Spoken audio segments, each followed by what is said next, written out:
municipality such as this. That's Mr. G. Edward Griffin.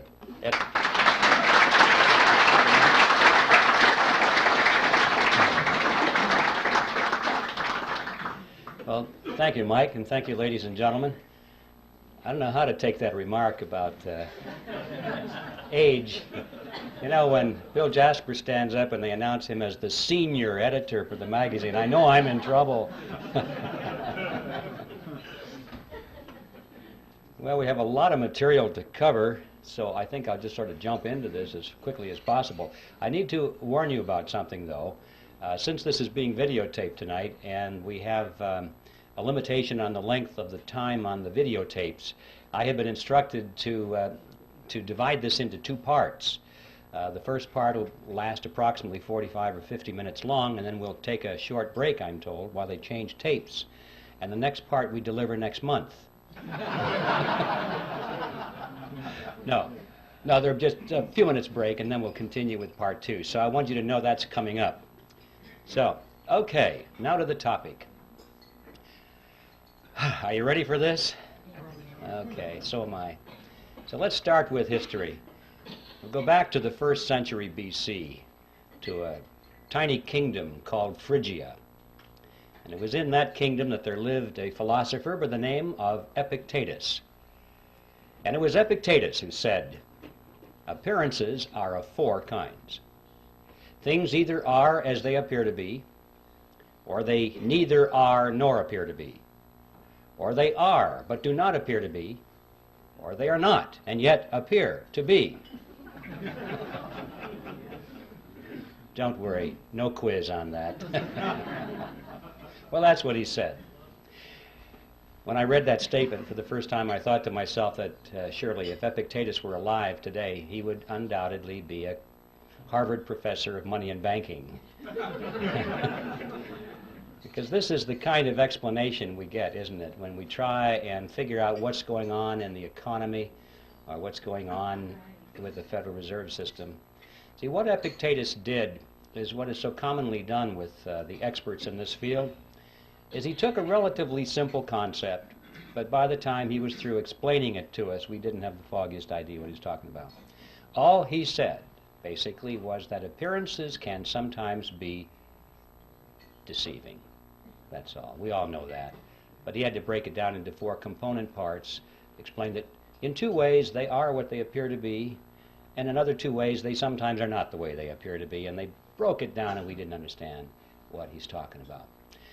Nevertheless, I thought that this statement by Epictetus was a brilliant clue for an outline or a theme for my presentation. Because you know, if there's anything in the world that is an appearance that is deceiving, it is the Federal Reserve System. And in particular, it is one of those appearances of the fourth kind, which, as I'm sure you all remember, are those which are not and yet appear to be. So that's going to be my theme tonight. I'm going to come back to it now and then if I remember to do it, and use it as kind of a punctuation point, because this is perhaps at the most fundamental level the most important thing we need to know about the Federal Reserve System, which is that it is an appearance of the fourth kind, something which is not and yet appears to be. When I did my research on this topic, I came to the conclusion, which may startle you folks here, that the Federal Reserve System does not need to be audited. It needs to be abolished.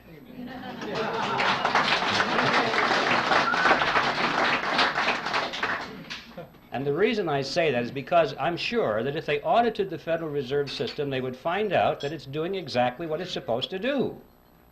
There's no secret there. There's no shenanigan going on behind the scenes.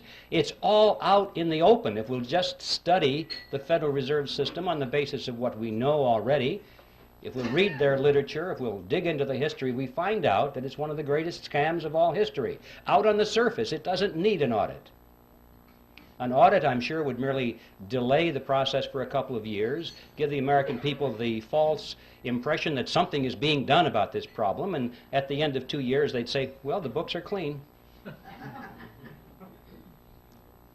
I came to the conclusion that the Federal Reserve needed to be abolished for 7 reasons, actually, and I'd like to read them for you now. I've stated them in rather concise terms. Hopefully they'll have some shock value so you can remember them. And here they are. First of all, it is incapable of accomplishing its stated objectives. 2, it is a cartel operating against the public interest. 3, it is the supreme instrument of usury. 4, it generates our most unfair tax. 5, it encourages war. 6, it destabilizes the economy. And 7, it is an instrument of totalitarianism.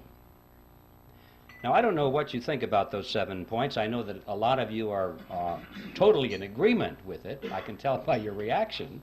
I trust that there are some skeptics here tonight. I hope there are. Otherwise, I feel like the minister talking to the choir. Usually there are skeptics in my audience, and frankly, those are the ones I'm most interested in talking to. And for the skeptics, I'm sure that you're thinking, those sound like pretty far-out statements. How could you ever demonstrate them to be true? But I think you would agree, regardless of your preliminary conclusion about those statements, that if any of them could be proven to be true, there would be good enough reason to abolish the Federal Reserve System. So let's take a look and see whether they can be supported. Time doesn't permit to go into all 7 of those here this evening, but I would like to splash around on at least the first 4 of them to show you that indeed there is ample evidence to support these conclusions. And I think the best place to begin with all of this is where the action was, and that is the creation of the Federal Reserve System.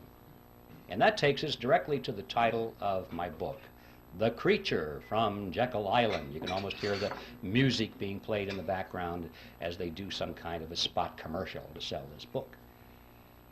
I have to admit I had a lot of fun with that title because I had this fantasy in my mind that someday it might be in a bookstore window and people would pass by and think, oh, it's a sequel to Jurassic Park. But anyway, that will never happen, I'm sure. The fact of the matter is, for those of you who know a little bit about this topic, the title has quite a bit of meaning in it. And we have a lot to learn by exploring what that meaning is. First of all, Jekyll Island is a real island. It's off the coast of Georgia. And it was on that island back in 1910 that the Federal Reserve System was conceived at a highly secret meeting that took place there. And what I'd like to do is talk about this meeting and show you that, in fact, the Federal Reserve was created there, and that there was a lot of secrecy surrounding it. And then we'll be confronted with the question, why the secrecy? When things are done in secret, there are often things to hide. And we'll explore what it was that they wanted to hide. And when we finally understand what that was, we'll be face to face with one of the most important facts about the Federal Reserve System that is not generally known.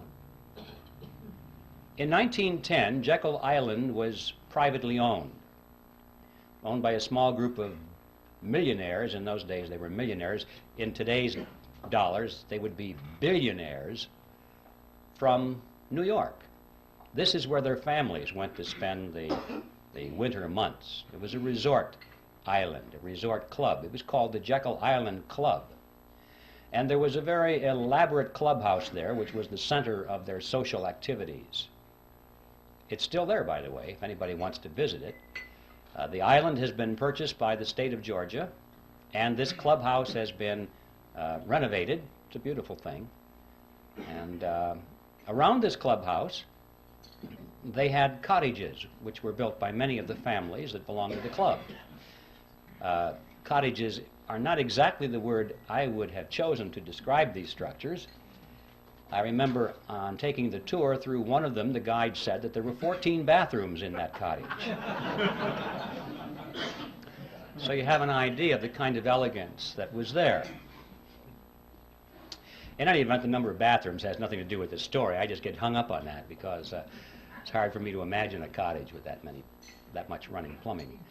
But the important point was that this is where the Federal Reserve System was conceived, is in that clubhouse.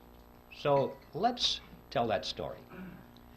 It all began in November of 1910, when Senator Nelson Aldrich sent his private railroad car to the New Jersey Railroad Station, where there it was in readiness for the arrival of himself and 6 other men who were instructed to come under conditions of great secrecy.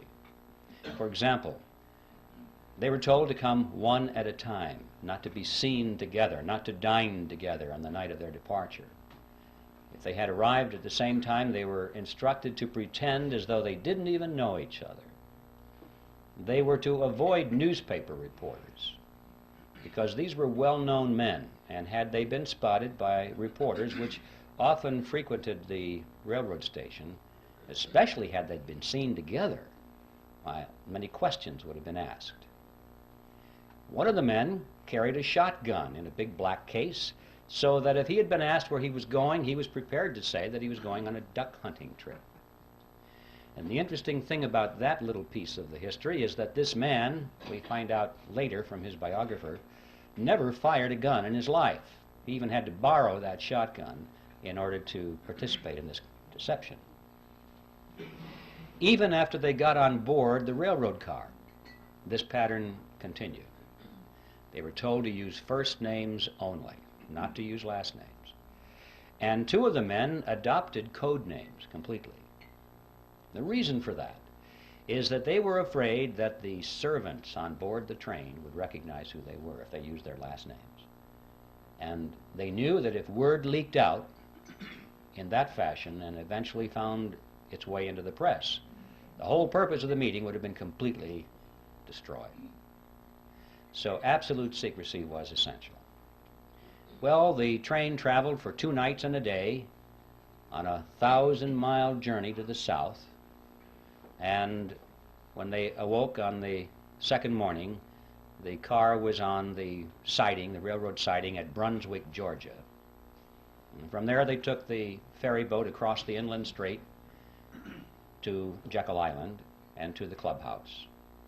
And for the next 9 days, these men sat around a table and hammered out all the important details of what eventually became the Federal Reserve System. And incidentally, if you visit that clubhouse today, you can walk down to the end of the one corridor there, and on a door is a brass plaque. And it says, "In this room, the Federal Reserve System was created."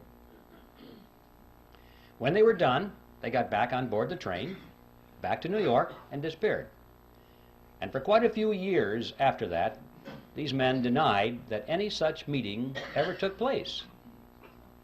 It wasn't until after the Federal Reserve was firmly established that only then did they begin to talk openly about it.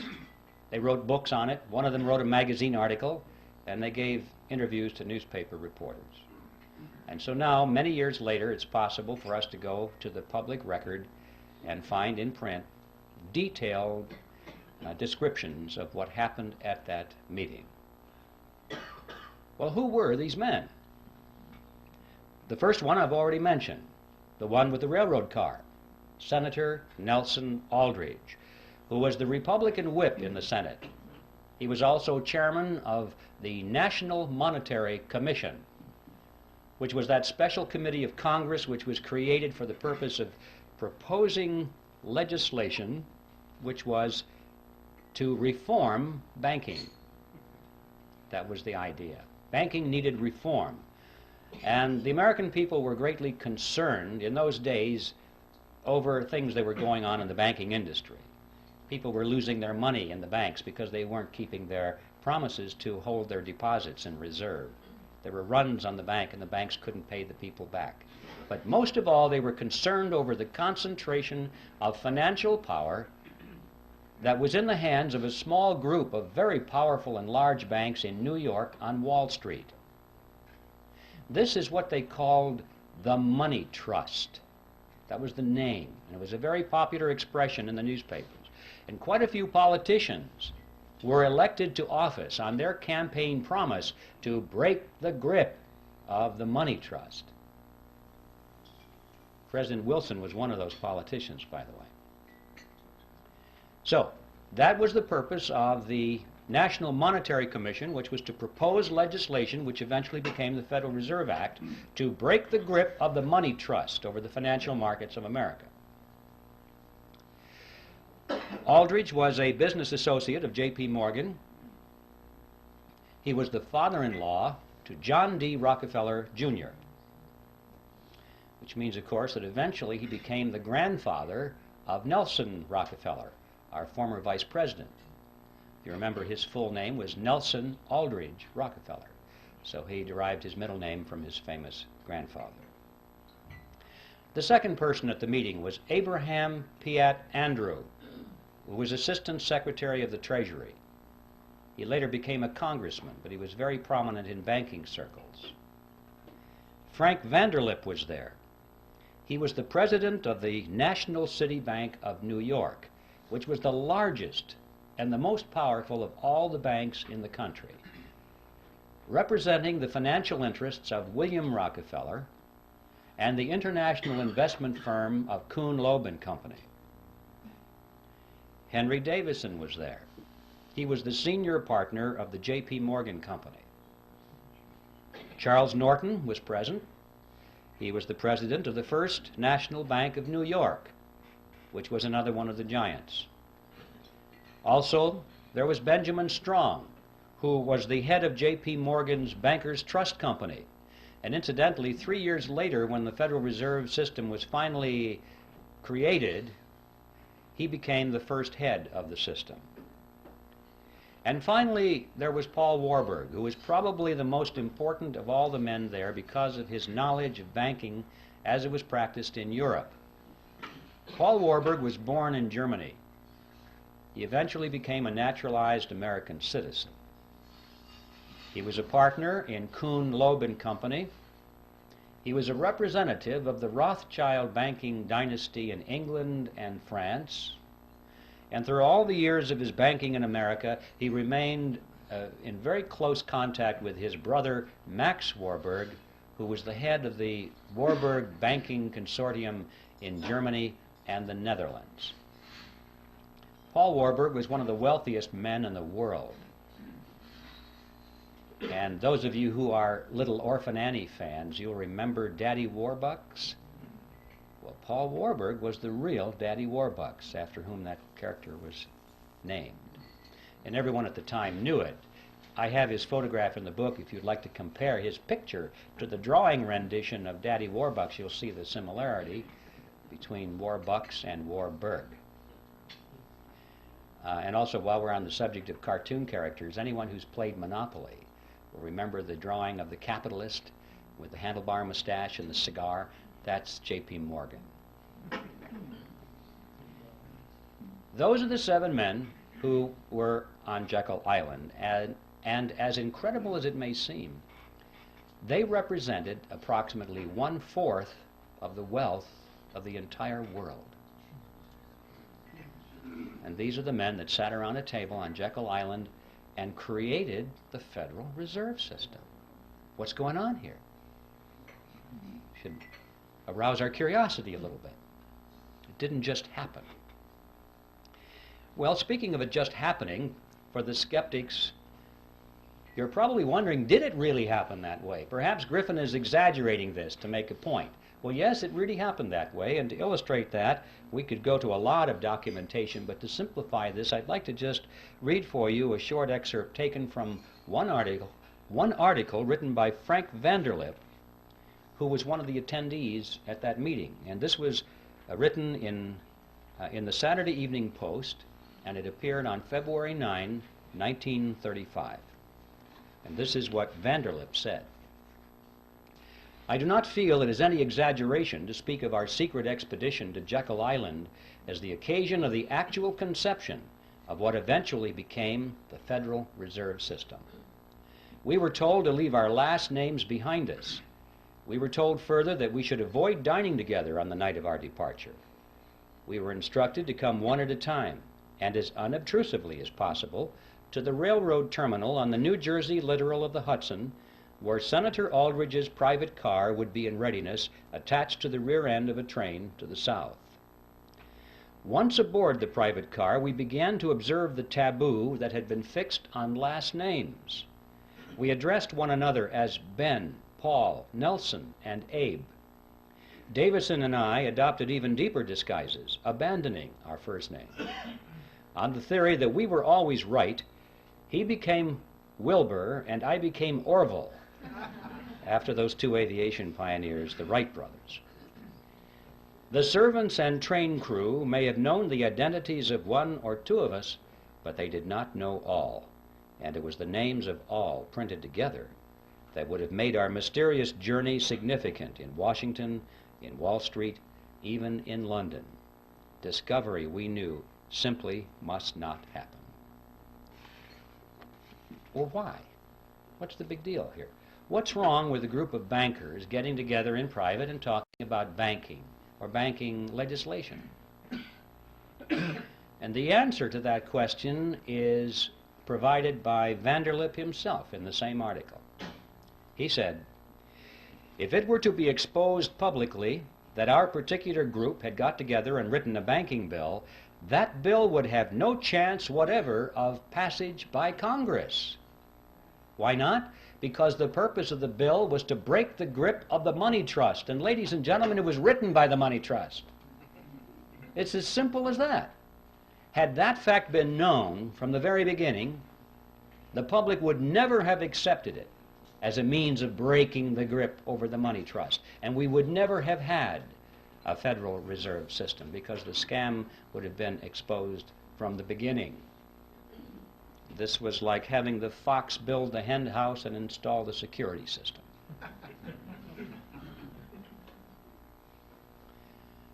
So there is a primary reason for the secrecy. And it's a fact that most Americans have not even considered, that there might have been some kind of deception, massive deception at the very inception of the Federal Reserve System, and for a very good reason. But there's more to it than that, a lot more than that. Consider the composition of this group and the financial powers they represented. Is there anything strange about that mixture? Here we had the Rockefellers, we had the Morgans, Kuhn, Loeb and Company, the Rothschilds, the Warburgs, all in one room for 9 days plus 2 days on the train, coming to an agreement. What's going on here? Anything strange about that mixture? Well, ladies and gentlemen, these were competitors. These were the giants in the field which prior to this period had been beating their heads against each other for dominance in the marketplace, for dominance in the financial markets of the world, not only New York, but Paris and London, everywhere. Competitors. This is extremely significant because it happened at precisely that point of American history when business was undergoing a major ideological transition. Prior to this period, America had grown and prospered and surpassed all the countries of Europe as an industrial and economic power because it adhered to the principle of free enterprise competition. And it was in this period that a rapid transition was taking place to the concept of monopoly and cartel. Going back, in fact, to the old world concept which had held Europe back for all these years. Monopolies and cartels were becoming the order of the day in America. It was John D. Rockefeller I who said it. He said, competition is a sin. He believed it.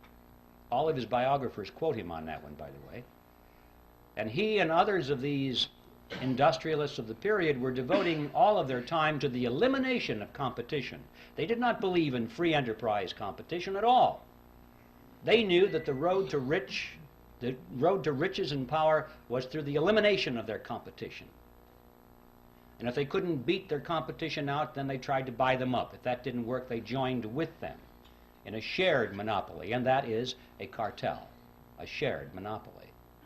Perhaps I should define that word in more detail so at least you'll know what I'm talking about when I use the word. A cartel is a group of independently owned businesses which come together for the purpose of reducing or eliminating competition between themselves so that they can enhance their profit margins or secure their position in the marketplace.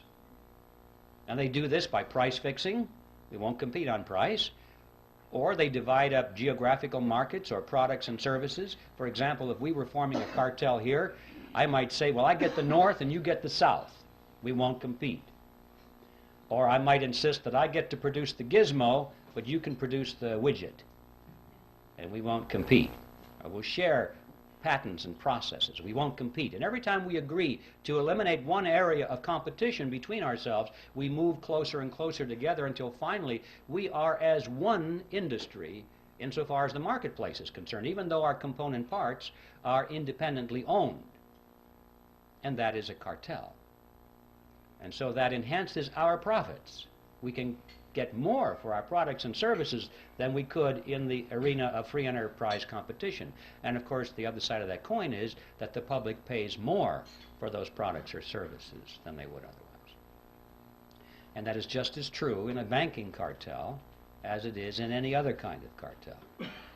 And the amazing fact emerges that when you study this period, that for the 15 years before the meeting on Jekyll Island, these groupings of which we're speaking had come together increasingly in joint ventures. They were learning how to avoid competition between themselves. They knew they couldn't knock each other out. They had tried that. It was too costly. Now it was time to come together. And what happened on Jekyll Island is that they formed a banking cartel, and they called it the Federal Reserve System. An amazing fact that all these years we've had something which most people have thought was a government operation of some kind or another. We were told it was a creation to protect the people, to stabilize the economy, and it's a cartel. And the purpose of a cartel is to enhance the profit structure of the members of the cartel. Period. That's the second amazing discovery, to be learned if we understand and analyze what happened on Jekyll Island back in 1910. But there's a third element, which is perhaps even the most important of all. And that is that this cartel went into partnership with the government. Well, cartels often do that to enforce their cartel agreements, but in this case they did it in spades. Now, in any partnership, there has to be a payoff. There has to be some benefit to the partners, otherwise they won't go into the partnership, or if they go into it, they won't stay in it for very long. So it's a legitimate question for us to ask, what is the payoff? What's the benefit to these partners? Let's find out why the government is in this partnership, and then we'll find out why the banking cartel is in it. And in order to find out what the payoff is, we'll have to examine how the Federal Reserve System creates money, because that's the key. Now, if you're not familiar with how money is created in America, this is going to be really some experience to go through this for the first time. You're going to shake your heads and say, I don't believe this. I call it the Mandrake mechanism, after that 1940s comic book character, Mandrake the magician. Could create something out of nothing, wave his cape, and it was back into the void again. That's the Federal Reserve System. Now, let's take this and break this down. I need to warn you in advance, however, that you shouldn't try and make sense out of this. Okay? Because you'll blow a fuse if you think this makes sense. Just remember, this is your plain old American scam that we're talking about here. It's that simple. And I'm going to strip away all of the banker terminology and all the accounting terminology and use just plain old plodding English to make it comprehensible. In spite of that, however, I want you to know that everything I'm going to tell you from a technical point of view is 100% accurate, in spite of the simplicity of the language. Okay, with that by way of preliminary, let's get right to the Mandrake mechanism itself. It starts with the government side of the partnership. It starts in Congress, when Congress is spending money far and beyond what it takes in taxes. How can Congress spend more money than its income in taxes? Basically what happens is the Congress goes down to the Treasury and asks for, let's say it's $1 billion more that they need this day. And the Treasury official says, you guys got to be kidding, we don't have any money here. You spent it all long ago. Everything we taken in taxes is long spent. And Congress says, well, we kind of figured that was the case, but we thought somebody might have dropped by and left some money. They said, we know what we'll do. We'll borrow the rest of it. So they go down the street to the printing office. Now notice they're not going to print money. They're going to print certificates. Nice, big, fancy certificates with borders on the corner and an eagle at the top and a seal at the bottom, and it'll say United States Treasury bond or note or bill, depending on the length of maturity. And it's so impressive, it almost looks like money. But if you hold it up to light, it really says I owe you. That's all they are. And so Congress takes it and it wants the public to step forward and loan them money in exchange for the IOUs. Sometimes that's called buying bonds. No, you're not buying anything. You're loaning money to the government and getting an IOU in return. And a lot of people in the private sector and institutions are anxious to loan money to the government. Why? Because they have heard that it's the best investment you can possibly make, the most secure investment, because it is backed by the full faith and credit of the United States government. And that people aren't quite sure what that means, but it sure sounds good. And so they lend the money. Well, just in case there's anyone here in doubt as to what that means, I'd like to explain it to you.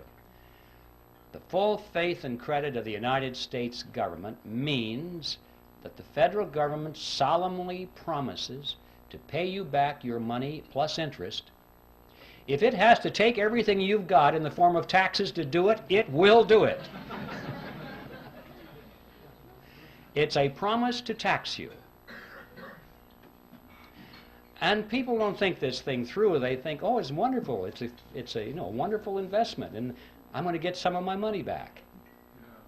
Anyway, that's a little side issue. The government is able to borrow a tremendous amount of money and therefore spend more than it takes in taxes through this process. But never enough. They always need more than that. Not to worry, they say. They walk further down the street to the Federal Reserve Building. Now the Fed has been waiting for them. That's one of the reasons it was created. They walk in there and the Federal Reserve officer opens up his desk drawer, pulls out a big checkbook, and he writes a check to the United States Treasury for $1 billion and hands it to them. Now we need to stop and ask a question. Where did they get that money? That $1 billion, that's a lot of money. Who put the money into that account for the Federal Reserve so they could give it to Congress or to the Treasury? And the answer is, there is no money there. There's absolutely zero. There's just a checkbook. Well, if you and I were to do that, we would go to jail. But they can do it because Congress wants them to do it. This, in fact, is the payoff. This is the benefit to the government for being in the partnership. The government can go to the Federal Reserve and obtain instant amounts of any amount of money they want without having to confront the taxpayer and say, we're going to raise your taxes for this money directly. It would be very unpopular if Congress had to go to the public and say, you know, we have a lot of money we want to take from you folks, and it's going to cost you $3,000 per family more than it did last year. You know how long they'd last in office. So they like this Mandrake mechanism very well. The public doesn't know that it's costing them anything. It's just how it works somehow. So this money, this $1 billion, springs into being precisely at the instant that the Federal Reserve officer signs the check and gives it to the government.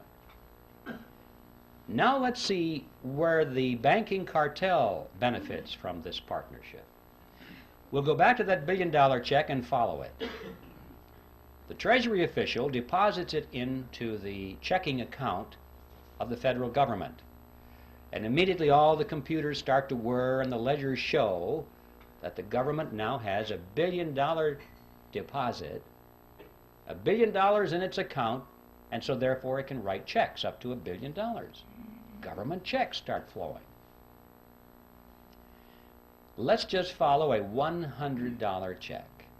Make this real simple to the fellow that delivers our mail. The postal worker gets a $100 check. And he looks at this and he can't imagine in his wildest dreams that just 2 days ago that money didn't exist anywhere in the universe.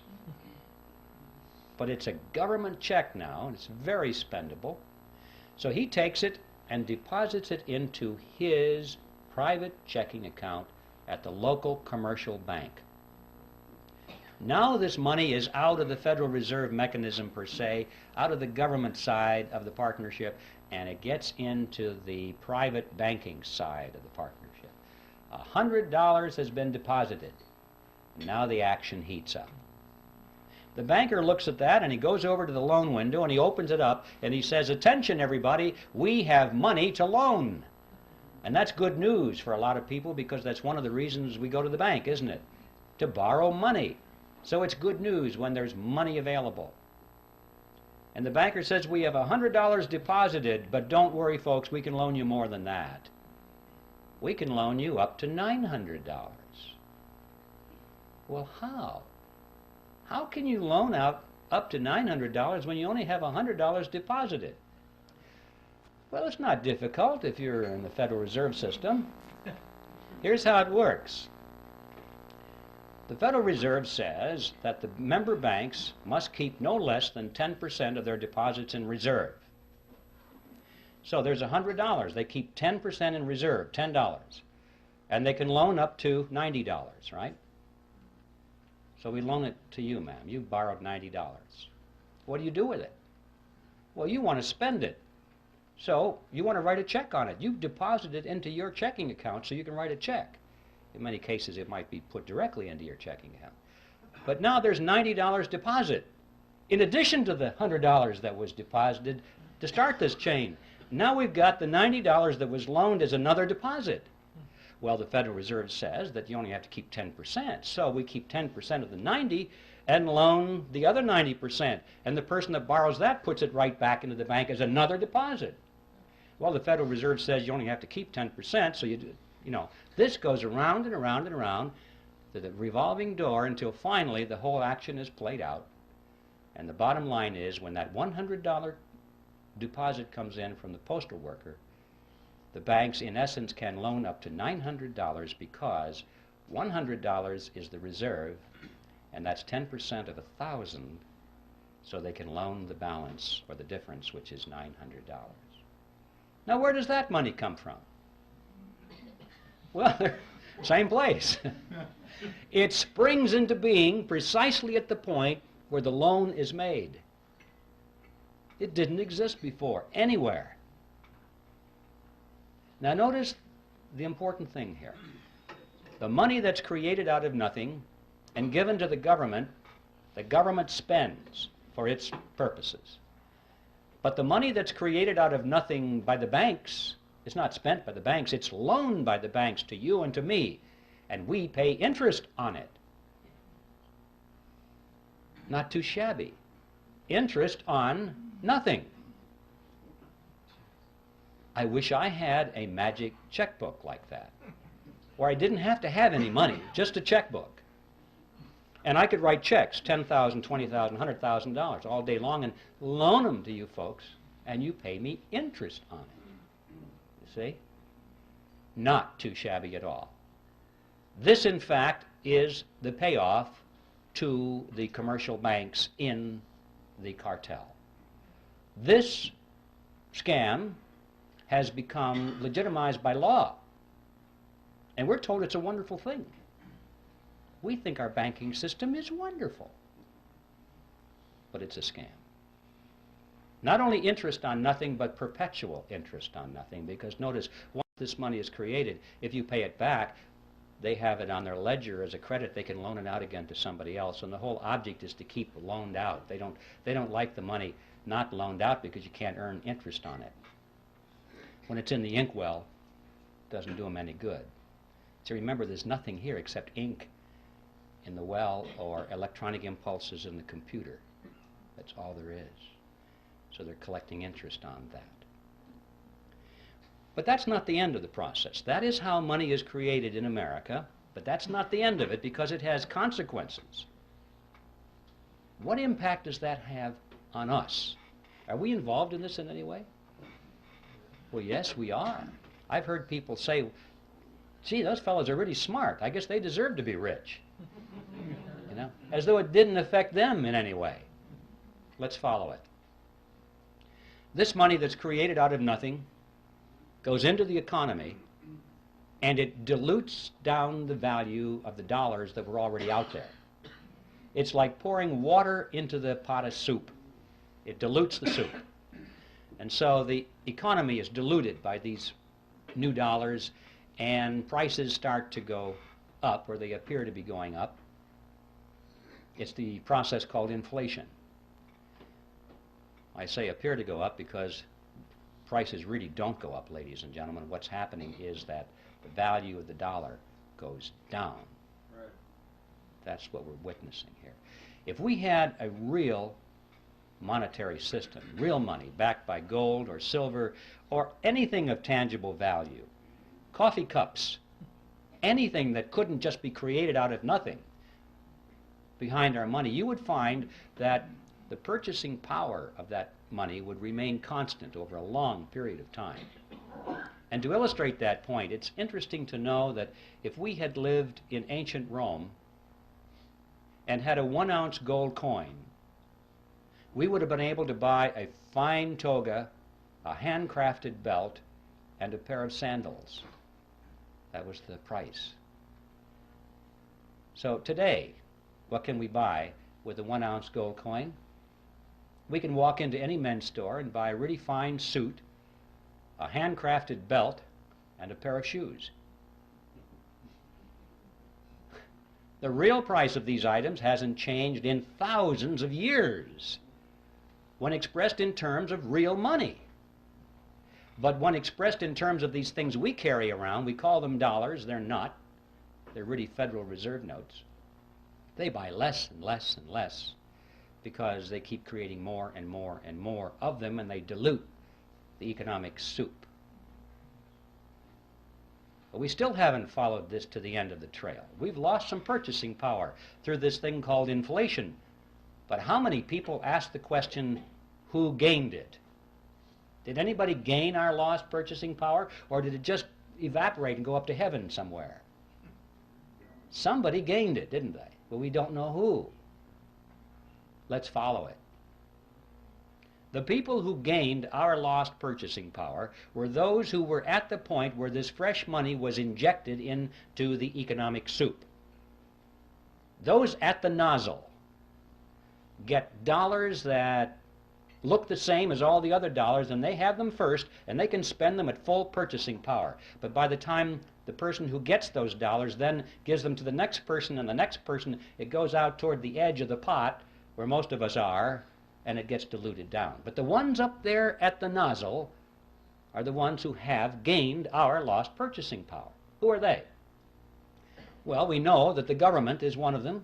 That's where the billion-dollar check started, isn't it? That was the beginning of this whole process. The government spent that money first. And then, of course, those who work for the government and those who have government contracts and those who get grants and so forth get the next wave, and they're not doing too bad either, and it starts out from there. But what about on the banking side? Who got that money first off? Well, the people that came up to the loan window. They were the first ones to get it. Now, this comes as no surprise to anybody here, I'm sure, that in times of inflation, it's a good thing to borrow. Everybody tells you that because you say, you know that you're going to borrow $1 and you pay it back with quarters or 50-cent pieces because inflation erodes the value of those dollars. So you know to borrow is to gain. And the people who don't borrow, who save, they're the ones who are losing. But notice, however, that this gain that the borrower gets, he has to turn right around and give to the bank in the form of interest on nothing. So he doesn't really gain at all. It appears to be gain, it's paper gain, but his gain actually goes back to the bank as interest on nothing. Now yes, during times of inflation, his paper assets expand. Golly, this real estate looks like it's worth a lot of money right now, but then the economy contracts. And he's wiped out. He doesn't have anything. And notice that when you go to the bank and you go to borrow some of this nothing money, did they expect nothing from you in return? No. They want you to sign over it and pledge as collateral your car, your house, your assets, hard assets, not nothing assets. So when the economy contracts and you can't continue to make those payments, they get your marbles. So the bank will do all right, whether it's expansion or contraction. So what's the answer to the question? Who gains? Who got your lost purchasing power? Big surprise, ladies and gentlemen. The two members of the partnership called the Federal Reserve System. It's the government and the members of the banking cartel. Those are the ones who got your purchasing power. Now there in a nutshell is an overview of the Federal Reserve System. And I guarantee you, ladies and gentlemen, you're not going to read this in any textbook on the subject. And I can also tell you that you now understand everything there is of importance to know about the Federal Reserve System. The payoff on the government side is that they're able to tax their people, and don't forget inflation is a tax. You pay it, you have no escape. It's a hidden tax, but it's a tax just the same. And so the government is able to tax the people without them even knowing they're paying the tax. And on the banking cartel side, they're able to collect perpetual interest on nothing. Now that is the end of part one. Stand by. There's more.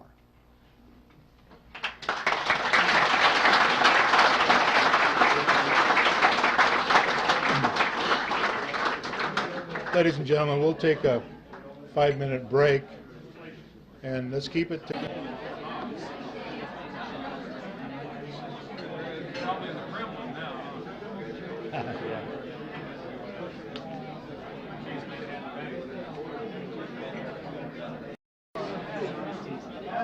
That's it? Okay, ladies and gentlemen, I think this is time for continuation. Everyone refreshed? Anybody want to open up a bank?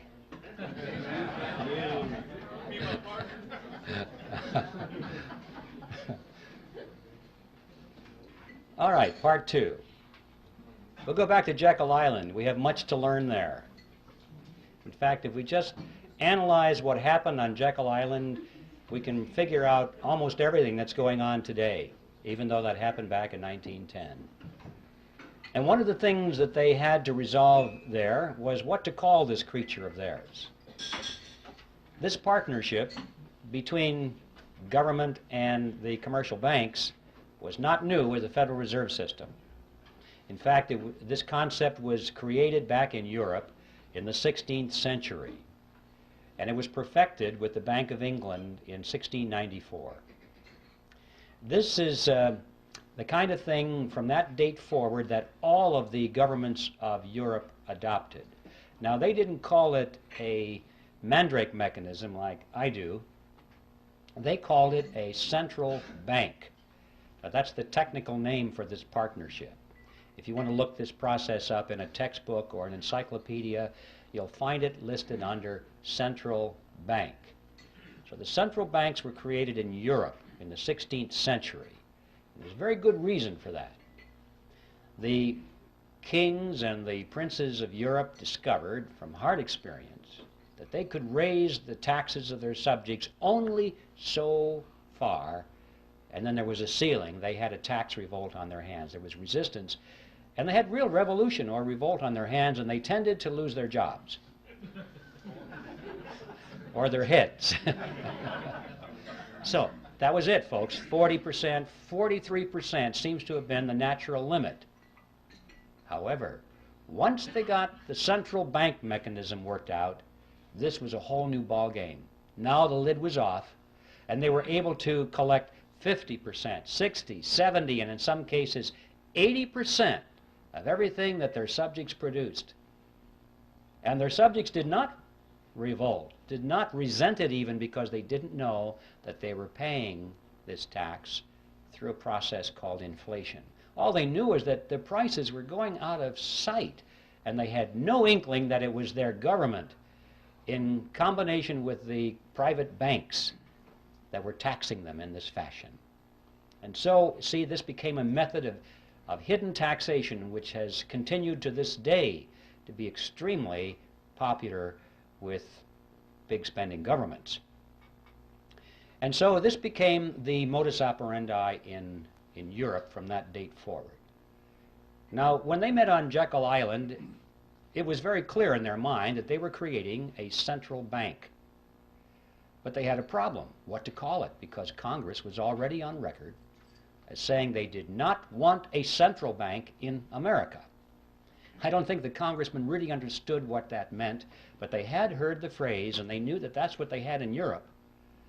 And they said, no, when it comes to banking reform in America, we want something that's unique to represent our unique political and economic system. So a central bank was out. So what to call this central bank so that no one will know? And they talked about this on Jekyll Island. And this is what they concluded. They said, first, let's use the word federal to make it seem like it's a government operation. Secondly, let's add the word reserve to make it seem like there are reserves somewhere, like it was a banking concept. Third, let's add the word system. And this was very important, far more than we might think today, because remember, the major concern was this concentration of financial power in New York. And they had to sell the American people on the idea that this was a diffusion of power over a system of banks. And so they talked about 10 regional banks, and finally they said, no, that's not enough. We'll have 12 regional banks and diffuse the power away from New York, or at least make it appear that way. And they'll build those big buildings in all these regions, and the local yokels can come and look at the buildings and say, golly, we got one of them out here too. You know? And the impression was that because these buildings were out there, that the power was pulled away from New York and diffused throughout a system of Federal Reserve banks.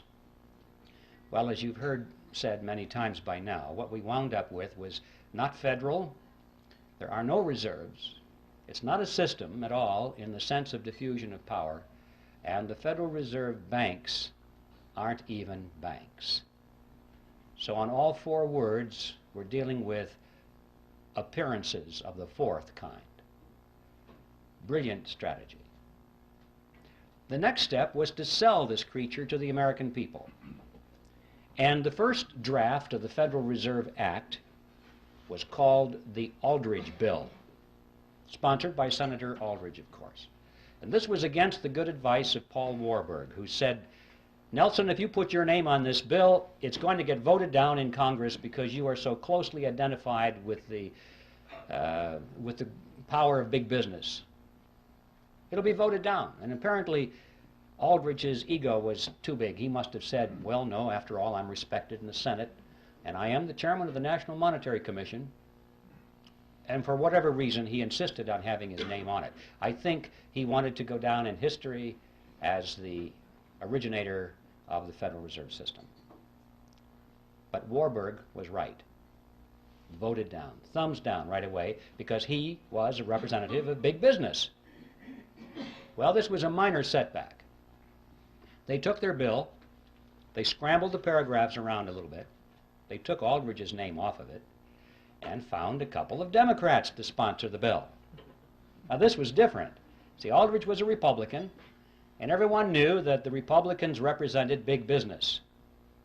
But they also knew that the Democrats represented the common man, the little guy, the fellow on the assembly line, you know, like Ted Kennedy.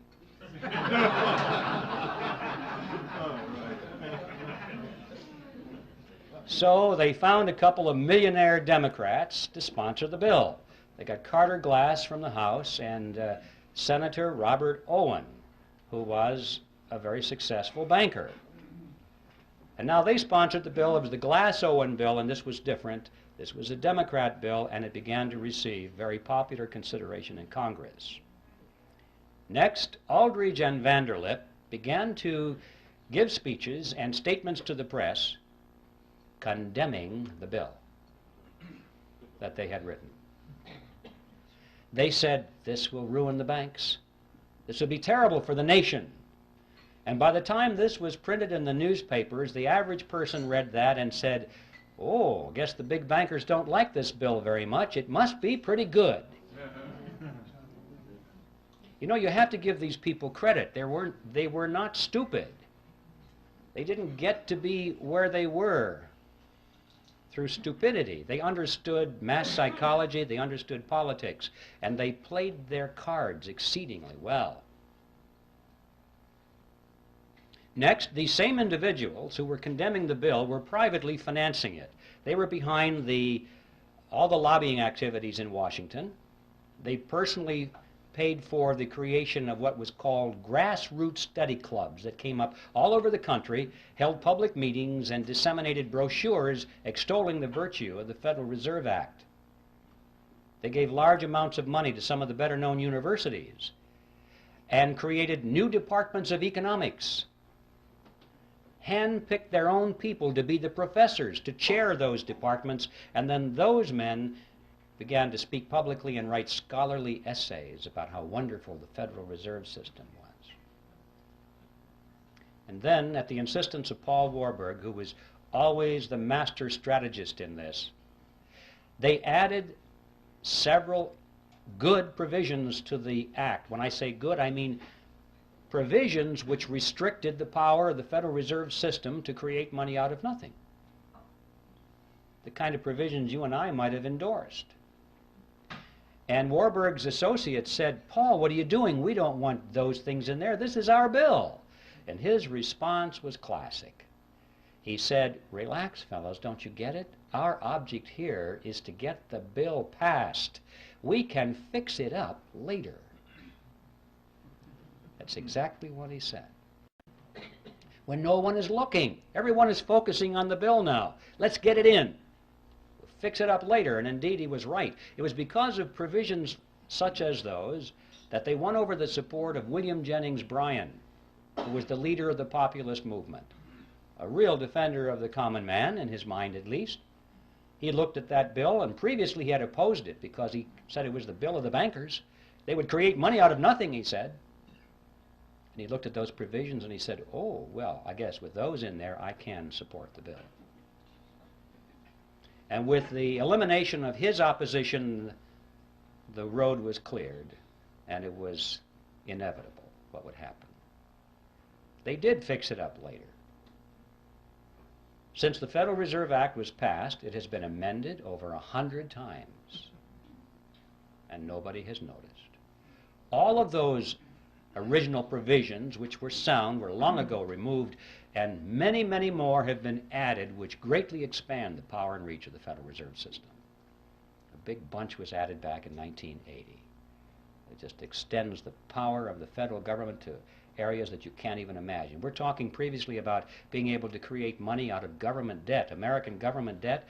They can now create it out of foreign debt. Any country in the world. Any country in the world can offer a bond, an IOU, and our Federal Reserve System is now empowered by law to convert that into American money. Even corporate debt, they can convert that into American money. There's no limit whatsoever. And nobody has noticed. So Warburg was right. They fixed it up later. And it's no surprise, therefore, that with this kind of professional deception and strategy that a great deal of support was gained for the bill, and on December 22nd, 1913, it was passed into law and signed into law the next day by President Wilson. And the creature from Jekyll Island finally moved into Washington, D.C. Well, what did we get? Let's stand back from the creature now a few paces and survey its general form. We got a corporation chartered by Congress, which was given an exclusive franchise to create the nation's money. We got a mechanism whereby Congress has been able to raise unlimited amounts of taxes through inflation without the American people even knowing that they're paying the tax. And we got a mechanism whereby the banks can earn perpetual interest on nothing. I'd like to turn our attention now to an intriguing question, which is who owns the Federal Reserve System? You often hear this topic discussed on talk radio. Whenever the subject of money or the Federal Reserve comes up, inevitably somebody will get on the telephone and say, did you know that the Federal Reserve System is not a government agency at all? It's a private corporation. It's run by the private banks, and what we need to do, they'll say, is to abolish the Fed and turn it over to Congress so it can be run for the benefit of the people. Well, I'd like to deal with that because this involves a half-truth and a non-solution. Let's start with a half-truth first. It is true that the Federal Reserve System is not an agency of the federal government. As I mentioned before, it is a corporation chartered by Congress, and like all corporations, it has stock certificates. And these certificates are held, in this case, by the member banks within the system. All the banks, remember this is a cartel, independently owned banks make up this system. They hold the stock certificates. All right. Now up to that point it looks as though this has all the attributes of a privately held corporation, but that's as far as it goes. Because these stock certificates do not carry with them any of the powers of private ownership. For example, the holders of these stock certificates cannot sell them. Well, if you can't sell something, you don't really own it, because that's one of the tests of ownership, is your freedom to dispose of it in any way you wish. Also, the larger banks have put up more capital into the system than the smaller banks. It's not a lot of money, but it's related to their assets. The larger banks put up more, have more stock certificates than the smaller banks, and yet regardless of that, all of the banks have one vote. So there's another violation of the principle of private ownership. Furthermore, that vote doesn't buy anything of substance. These banks cannot vote for their national management. The Federal Reserve System is run by the Board of Directors of the Federal Reserve System, the National Board, and its chairman, all of whom are appointed by the President. The stock certificate holders have no voice in that whatsoever. The only thing they can vote for are the members of the board of their local regional banks, so-called banks. But guess what? The chairman and the vice chairman of those regional banks are appointed by the national board. Guess what? They can vote for their officers of the regional banks, but they can be overridden. The national board has veto power over those people. You get the picture here?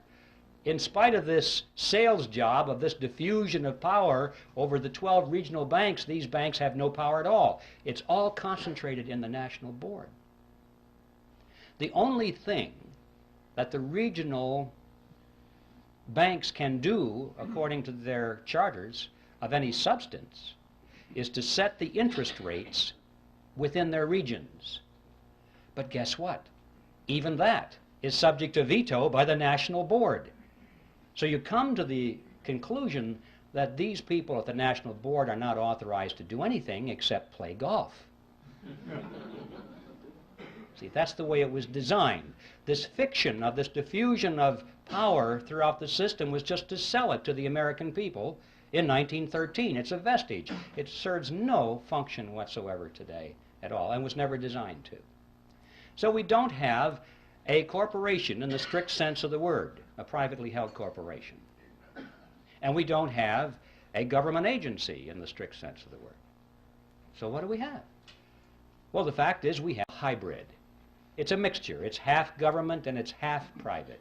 It is, in fact, exactly what you would expect it to be, considering that it is a partnership between the government and a private cartel. It's half government and it's half private. So this structure is unique to reflect its unique form.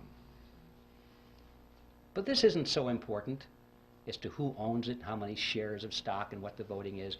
The question is, what does it do? Insofar as merely abolishing the Fed, as some people have said, many people have said, abolish the Fed and turn it over to the Treasury or turn it over to Congress so it can be run for the benefit of the people. Always make sure you say it's for the people, and that makes it okay. It would do the same thing over there that it does over here. It's not a question of who owns it, it's what does it do, and as long as it is a central bank, which means as long as it has the power and the mandate to create money out of nothing, that's what it's going to do. It's going to create money out of nothing, and I'm sure the same people will run it over there that run it over here. We must remember that all of the central banks of Europe are in fact direct agencies of their respective governments. They are not these hybrid organizations over there that they are here, because there was no necessity to create that myth over there. They just went right for it. It's an agency of the government over there. And they all do exactly the same thing as our Federal Reserve System does here. So you see, just turning it over to Congress without taking away its power to create money out of nothing is a non-solution. And I'm sure that the people who run this would be willing to use the same kind of deception they did back when it was created. They would pretend to resist that idea. They would fight it with all of their might, at least in public, knowing that they could yield on that and have it turned over to the Congress and they'd still have control of it, over it.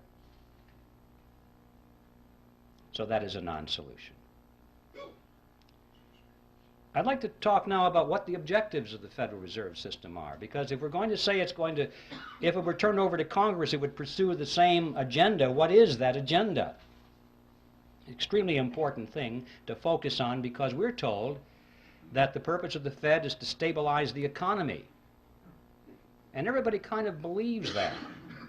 I mean, when Greenspan comes on and says, well, we're raising interest rates now, why? To stabilize the economy, right? To prevent inflation. In other words, to protect you folks. To protect you. And we buy it. Well, one of the most widely used textbooks in our schools right now, textbook on economics written by Paul Samuelson, explains it this way. It says, quote, the Federal Reserve sprang from the panic of 1907 with its alarming epidemic of bank failures. The country was fed up once and for all with the anarchy of unstable private banking. It's partly true. It's just they came up with the wrong solution. Just because there's a problem doesn't mean that any old solution that somebody has to offer is the best. In fact, it may be a non-solution. As we were talking about, just turning this system over to the government to run is a non-solution. Well, let's take a look at this. If the purpose of the Federal Reserve System is to stabilize the economy, let's give it a report card and see how well it's done. Since it was formed, it has presided over the crashes of 1921 and 1929, the Great Depression of 29 through 39, recessions in the years 53, 57, 69, 75, and 81, a stock market Black Monday in 87. We all know that corporate debt is soaring, personal debt is greater than ever before, Both business and personal bankruptcies are at an all-time high. Banks and savings and loan associations have failed at a rate greater than ever before in our history. Interest on the national debt is now consuming half of all of our taxes. Heavy industry has been largely replaced by overseas competition. We're facing an international trade deficit for the first time in our history. 75% of downtown Los Angeles and other large metropolitan areas are now owned by foreigners, and over half of the nation right now is officially in a state of recession. Now that is the report card of the Federal Reserve System after 80 years of stabilizing the economy. And I don't think it's even controversial to say that the Federal Reserve has failed to meet its stated objectives. The only controversial question is, why has it failed? And my answer to that is because those have never been its true objectives at all. What are its true objectives? Well, what are the objectives of any cartel? To make money, to enhance the profit margins of the members of the cartel, and to stabilize its position in the marketplace, to prevent competition. Those are the objectives of any cartel. And if our analysis is correct here, we'll find that this, in fact, has been what the Federal Reserve System has accomplished for itself and its component members. To be more specific, it's possible to go to the period of Jekyll Island and read the papers and speeches that were done by the people on Jekyll Island and their associates. The big banks were concerned over three things, among other things, but the three main things were as follows. They said they wanted to reverse the erosion of their power away from New York. That's right, just the opposite of what the Federal Reserve System was supposed to accomplish. They wanted to keep it in New York. They were concerned because as the nation was spreading westward and southward, new banks were springing up all over the frontier. And more of the capital assets of the nation were moving in that direction. Yes, they still had the lion's share, but every year the percentages went down a little bit. And they could see where that chart was going. And they said, we must put a stop to this now while we still have power. Remember, John D. Rockefeller said it, competition is a sin.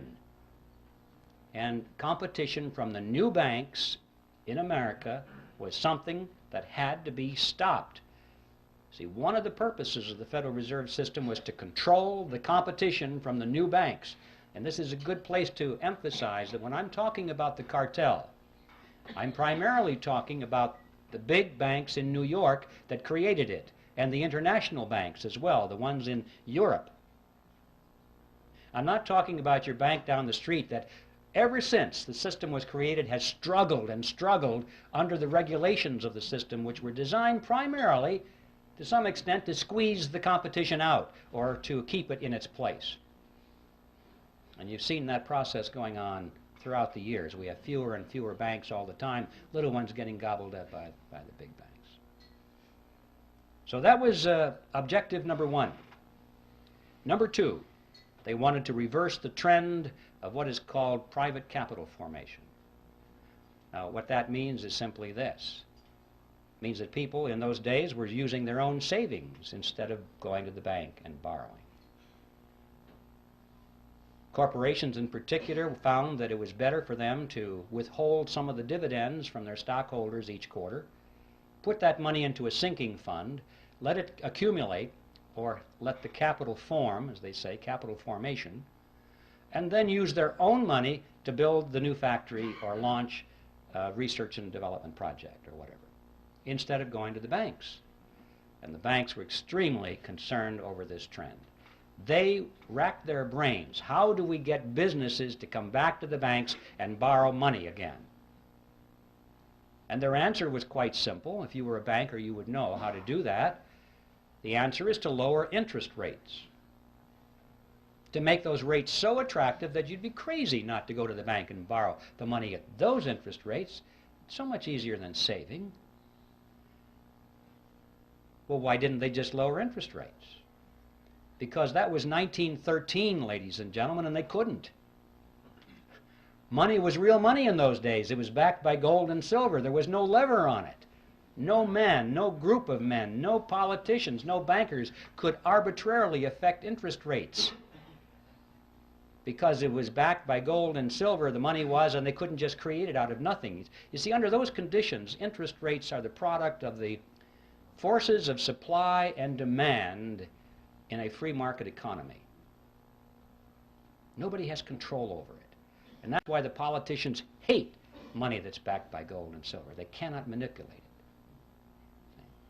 So their challenge was, how can we artificially depress the interest rates below the natural level that's produced in the free market? And the solution was, they said, the nation needed what was called a flexible currency. They said this is what industry needed to prosper, a flexible currency. You still hear that phrase today, the virtues of a flexible currency. Well, what is a flexible currency? You need a dictionary. Well, it's not paper money that folds. What that means is money created out of nothing. That's what a flexible currency is. See, the trick is not particularly hard to figure out here. If you are creating money out of nothing, you don't have to charge an awful lot of interest on it to show a profit.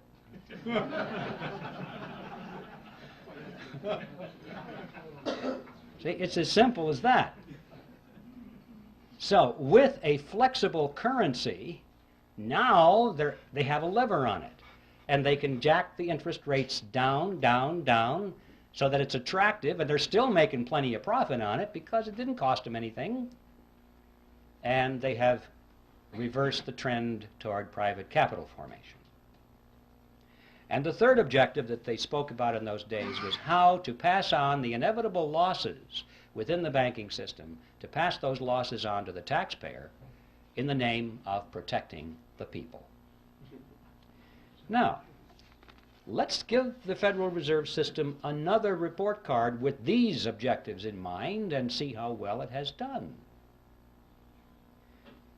Did they keep control over the banking system and the monetary system in New York? And yes, they did. Anyone who knows how the markets function, it has always remained in New York. In fact, it's even more so now in New York than it was then. Yes, there are plenty of large banks in the nation, in the South and in the West, but these are small compared to those giants that are in New York, in fact, that are astride the world, with offices in Peking and Moscow and Africa, everywhere in the world. The giants are in New York, and they have been running the show all of these years. A few years ago, there was a book that appeared on the market called Secrets of the Temple, written by William Grider and published by Simon & Schuster. It was a bestseller, and it was advertised as a scathing attack against the Federal Reserve System. Well, when I heard that, I could hardly believe my eyes and my ears. A scathing attack against the Federal Reserve System, published by Simon & Schuster? Now, this is one of the biggies. I thought to myself, well, a miracle has happened. I guess I don't have to finish my book because it's done. Somebody did it. So I ran down and I got a copy of the book and I went through it, and I was amazed at what I found on 2 points. First of all, I was amazed because Grider had his history very well done indeed. It was accurate. I didn't expect that. I thought it might be a whitewash of some kind. But it wasn't. It was very good. I knew about this because I was right then in the process of researching it, and Grider had it. And on this point of the concentration of power in New York, I'd like to read to you just a couple of sentences from his best-selling book. He's talking about 1913 here, and he said, at the time, the conventional wisdom in Congress was that the government institution would finally harness the money trust, disarm its powers, and establish broad democratic control over money and credit. The results were nearly the opposite. The money reforms enacted in 1913, in fact, helped to preserve the status quo, to stabilize the old order. Money center bankers would not only gain dominance over the new central bank, but would also enjoy new insulation against instability and their own decline. Once the Fed was in operation, the steady diffusion of financial power halted. Wall Street maintained its dominant position and even enhanced it. which is true. Now, the second thing that amazed me about his book was his conclusion. After demonstrating that the Federal Reserve System had always acted against the public interest, and that it was designed to do that from the beginning, what do you suppose his conclusion was regarding what we should do about it? Abolish the Fed? No, nothing that extreme. Well, how about a major overhaul? No, not necessary. He said, you see, folks, it's all so complicated. But we're learning as we go, and we're getting better at it. Relax, everything's under control. All we need now are wiser men. Well, there you have an interesting situation. You see, that's the kind of powder puff solution that it takes to be published by Simon & Schuster or any of the other major publishing houses which are firmly locked into the financial web of the money trust in Wall Street. There's no way in the world that these major media outlets are going to allow anybody to come up with a real solution to the problem.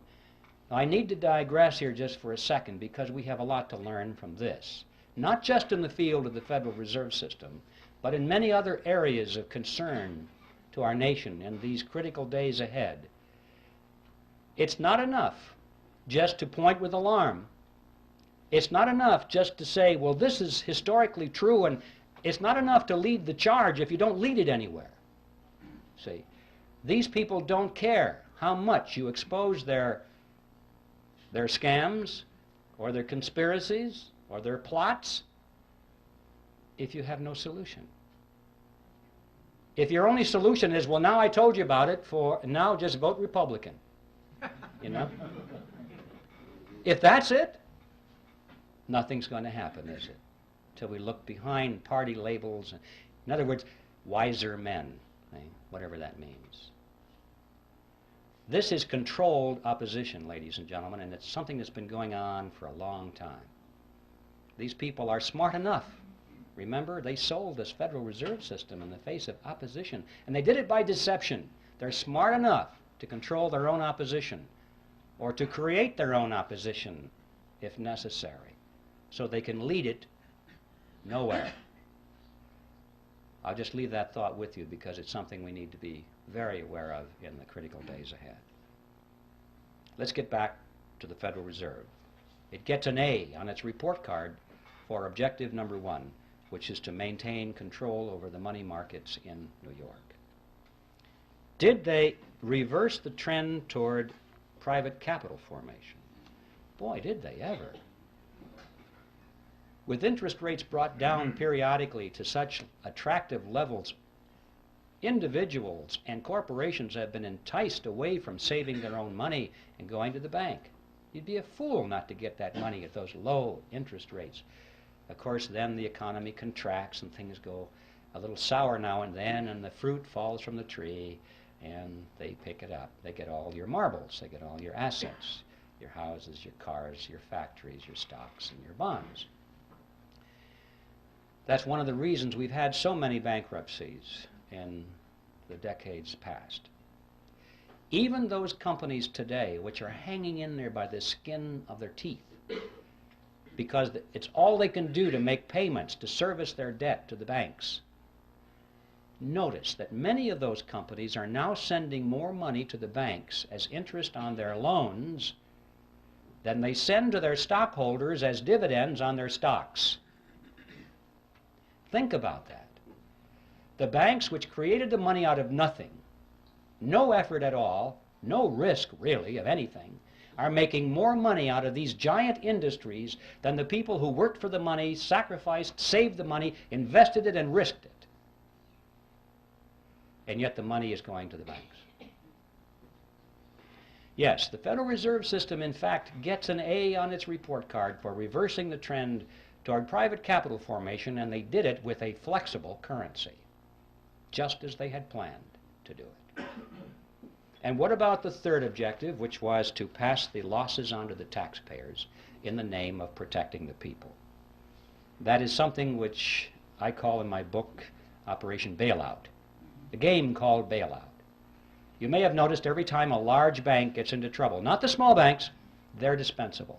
Large banks, when they get into trouble, they're going to be bailed out by the government, which means by your tax dollars and mine, in the name of protecting the people. It doesn't make any difference if there's if it's a private corporation or a city municipality or a third world country. Whoever has borrowed megabucks from these banks and now can't service their debt anymore, they have trouble making those interest payments, which is all banks care about. They don't want you to pay back the loan, because they'd have then just the problem of finding somebody else to lend it to. They don't want you to pay back your loan. They want you to pay the interest on the loan and keep those loans going forever. And finally, when people have trouble making those interest payments, and it looks like the bank is going to have to write it off of its books, what happens? They go to Congress. And they say, well, this corporation that's having trouble making its interest payments, we can't let that corporation fold, because look how many thousands of jobs would be lost and people would go on welfare. There would be despair. We must protect the people. Or if it's a third world country that can't make its interest payments anymore, they say, well, we can't allow that to happen. We must make those payments for them in some way or another, because if that venerable bank had to write that huge loan off of its books, it would technically be bankrupt. And if it were bankrupt, it might have to close its doors. If that bank were to fall, it's such a huge bank, it'd be like a domino, and it might knock the other banks down too, and we could have a major economic crisis on our hands, and look how the people would suffer. And so Congress dutifully always responds. Remember, Congress is the partner in this scam. Always rushes in and says, yes, we can't allow those bad things to happen to the people. And so they vote the money to guarantee the loans or make outright payments in some very creative fashions so that the interest can continue flowing to the banks. Some of the more memorable games you may have missed over the recent years: Penn Central Railroad was bailed out in 1970, Lockheed Corporation that same year, Commonwealth Bank of Detroit in 1972, New York City in 1975, Chrysler in 1978, First Pennsylvania Bank in 1980, Continental Illinois, the largest of the banks so far, in 1982, and of course we know how many third world countries out there have had their debts funded. The money comes from the IMF World Bank so they can continue making their payments, and the IMF World Bank gets their money from the Federal Reserve System, and the Federal Reserve System gets it from us in the form of that Mandrake mechanism and the hidden tax called inflation, or direct taxes in some cases. The Federal Reserve System gets an A on its report card on all three of its true objectives. My final topic is a short one, and it has to do with usury. An interesting concept. Usury used to be defined in ancient times as interest on a loan, period. Any interest on any loan was usury. Well, it's been redefined in modern times as excessive interest on a loan, in view of the fact that when people earn their money and they save it, they sacrifice the use of it, and then they loan it to somebody else for their venture. They're entitled to some reasonable return on that sacrifice. Some interest return it seems fair and logical to most people. So the question today is excessive interest. What is that? It was Thomas Edison who said, "People who will not turn a shovelful of dirt on the project, nor contribute a pound of materials, will collect more money than will the people who will supply all the materials and do all the work." When I read that, I wondered if that was true. I took my calculator and I ran the numbers. You might try this sometime. If you assume a $100,000 home to be built, and that $30,000 is to go for the land and the architect's fees and the building permits, that kind of thing, $70,000 to go for the actual construction of the house, the materials and the labor. You assume further that the buyer goes to the bank, puts 20% down, takes out a 10% loan for 30 years. Punch in the numbers, and you will see that he will pay to the bank in interest $172,741, compared to $70,000 for labor and materials. In other words, as Edison said, 2.5 times more will be paid to the banks who did nothing than for those who provided all the labor and all the materials. And you may say, well, yeah, that's true, but don't forget the time value of money. Reasonable interest is rational. People need to be compensated for the sacrifice of their money over 30 years. That's a long period of time. Wait a minute. Not this money, ladies and gentlemen. Nobody earned this money. Nobody saved this money. Nobody sacrificed anything for this money. This money was created out of nothing. And I suggest that $172,741 interest on nothing is excessive. I think we need to focus on this issue. We need a new definition of the word usury. Any interest on any loan of fiat money, meaning money created out of nothing. Now this example of $172,741 unearned interest on a $100,000 home is like a grain of sand in the Sahara. Look around the desert. All of the other homes of America, all the factories, all the machinery in the factories, all of the high-rise buildings, the hotels, all of the airplanes, the automobiles, the farm equipment, the farm structures, everything that we have, we're looking at a similar relationship here. This is staggering. To consider the amount of money that is in this huge, wide river of wealth flowing into the banking cartel because the money was created out of nothing. It's such a wide river of wealth, you can't even think across it in your mind. It's perpetually moving into the banking cartel. This is a dead short across the productive capacity of America. This is money that should be going to the people who produce and who create, instead of being siphoned off through a scam. Think of what our standard of living could be if it weren't for this dead short across our economy. Well, where is this money going? This river, where is it flowing? You get the mental picture that maybe it's going into a lake somewhere or behind a dam. All this money is rising, accumulating. People are getting richer and richer and richer. No, not so. It's not how it works. They're spending the money.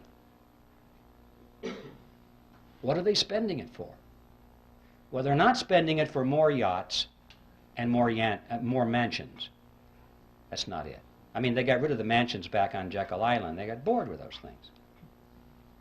Once a person has all the money that they can possibly use for the material pleasures of life, what is left?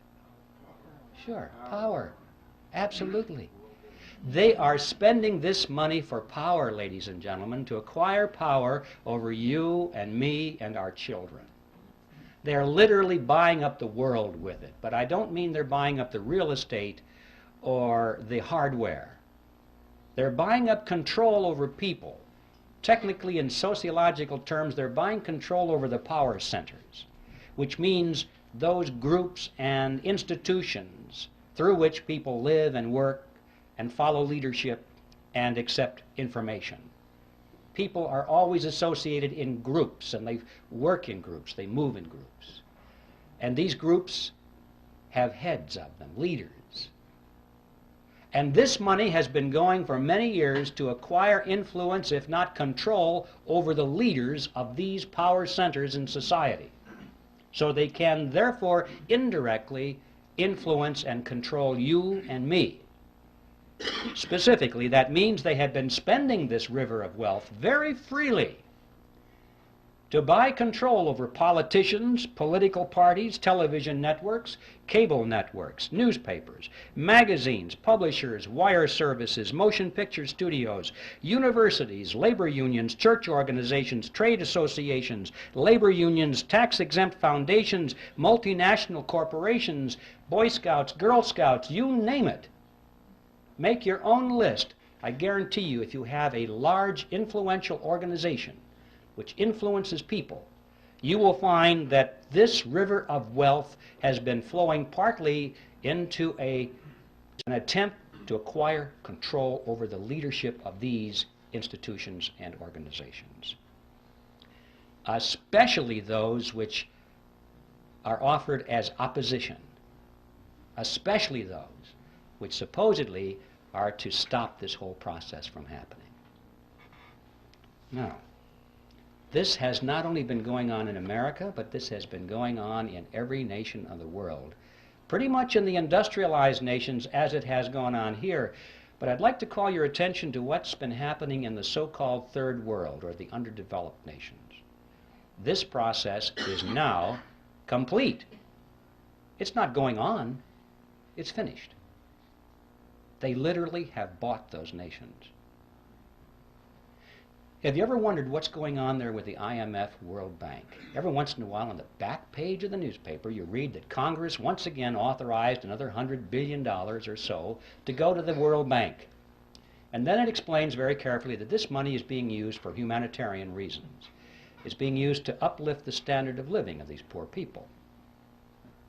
That is an appearance of the fourth kind if you ever saw one. It's not being used for that at all. If it is, they're not doing a very good job, because after all these years, you cannot point to one of those countries which has had its standard of living raised one iota by this vast expenditure of money, because it was never designed to do that.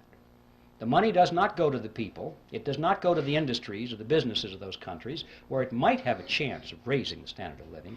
It goes to the politicians, doesn't it? It goes to the governments of those countries, and it is used specifically to perfect and strengthen the control mechanisms over their people. Usually this starts out as an inefficient dictatorship, but by the time they get the UN money, it ends up as an efficient dictatorship. They have a better organized and equipped army. They have a better paid bureaucracy, more people in the bureaucracy. They have more ways of controlling their subjects. They have food chains that they can offer to their friends and deny it to their enemies. This money is used to build totalitarian systems in every country that you want to point to and analyze.